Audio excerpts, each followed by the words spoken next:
চট্টগ্রাম নগরীর শিক্ষা প্রতিষ্ঠানগুলোতে চারা বিতরণ ও শিক্ষার্থীদের মাঝে বৃক্ষরোপণের গুরুত্ব ছড়িয়ে দিতে কার্যক্রম চালিয়ে যাচ্ছেন চট্টগ্রাম মহানগর যুবদলের সাবেক সভাপতি মোশাররফ হোসেন দীপ্তি।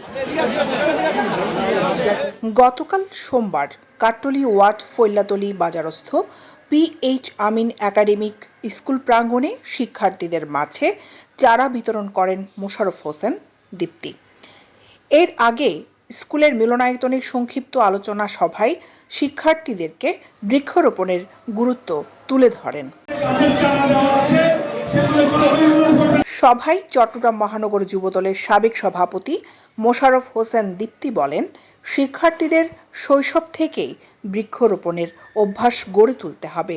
সারা জীবন দুনিয়াতে থাকবো না, আমরা আমাদের কর্মের মাধ্যমে, আমাদের সততার মাধ্যমে ক্ষেত্রে বড় হতে হলে অবশ্যই আমাদেরকে ভালো মানুষ হতে হবে। তারেক রহমানের নাম আপনারা জানেন।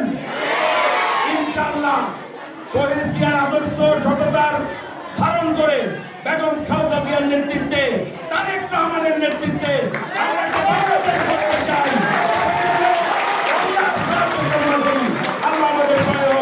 দক্ষিণ কাট্টলী ওয়ার্ড বিএনপির আহ্বায়ক শফিউল্লাহর সভাপতিত্বে ও হালিশহর থানা ছাত্রদলের আহ্বায়ক মোশাররফ হোসেন জুয়েলের সঞ্চালনায় কর্মসূচিতে উপস্থিত ছিলেন নূর আহমেদ গুড্ডু, AKM ফজলুল হক সুমন, শফিউল্লাহ, নূর সেলিম, শাহিন পাটোয়ারি, মিজানুর রহমান দুলাল, মঞ্জুর আলম মঞ্জু, মোহাম্মদ ইউসুফ, আফসার দোল্লা অপু, মোহাম্মদ শওকত খান, সাজ্জাদ হোসেন সাদ্দাম, আবু সালেক, মোহাম্মদ মুজাহিদ, আমজাদ হোসেন নিপু, শাহাদাত হোসেন তিতাস, নুরুজ্জামান মাহমুদ, মোহাম্মদ কালু, মোহাম্মদ রনি, শেখ জেবিন, সাজ্জাদ শাকিল, নূর হোসেন নুরু, মোহাম্মদ রাজু, ঈশা আলা উদ্দিন, আতাউর রহমান লিটন সহ আরও অনেকে।